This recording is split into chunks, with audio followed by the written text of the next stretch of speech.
नमस्कार, वैशालीज रेसिपीमध्ये मी वैशाली तुम्हा सर्वांचं मनापासून स्वागत करते। ही जी प्रोसेस आहे ती बघून तुमच्या लक्षात आलंच असेल की आज आपण कुरडया कशा बनवल्या जातात त्याची प्रोसेस बघतो। तर त्यासाठी गहू 3 दिवस पाण्यामध्ये भिजत ठेवावे लागतात, नंतर ते आपल्याला गिरणीमध्ये दळून आणावे लागतात। आणि तुम्हाला मी एक जुगाड दाखवणार आहे।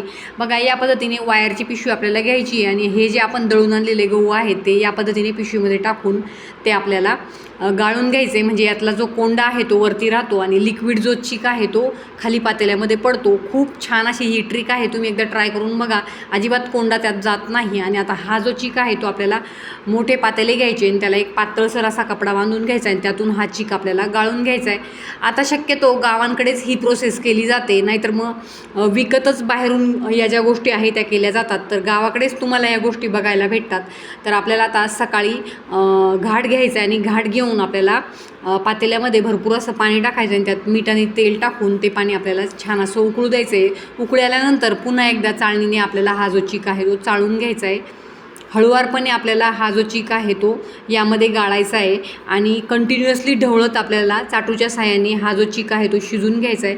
2-3 लोकांच्या मदतीने आपल्याला हे जे घाट घेण्याचं काम आहे ते करावं लागतं, कारण एक व्यक्ती हा जो घाट आहे तो घेताना थकतो, त्यामुळे एकमेकींची मदत घेऊनच गावाकडे कुरडया केल्या जातात, कारण यात माणसांची आवश्यकता असते। तर आता उरलेला जो चिक आहे तो देखील आपल्याला चाळणीने हळुवारपणे यामध्ये चाळून घ्यायचा आहे आणि हा जो चिक आहे तो आपल्याला चाटूच्या साहाय्याने या पद्धतीने हटून घ्यायचा आहे, म्हणजे यात कुठेही गुठळ्या तयार होत नाही। हा जो चिक आहे तो आपण शहरांमध्ये अगदी विकत घेऊन खातो, तो तुम्हाला गावाला फुकट खायला भेटतो। त्यामुळे सुट्ट्यांच्या दिवसामध्ये हे जे गावाकडचं आपल्याला वेगवेगळ्या रेसिपीज असतात, त्याचबरोबर रानमेवा जो खायला भेटतो तो तुम्ही बिलकुल मिस करायचा नाही आहे। बघा, तुम्हाला मी ते कुरडयांची प्रोसेस दाखवत आहे। मस्त असा पांढरा शुभ्र इथे चिक बनवून तयार झालेला आहे।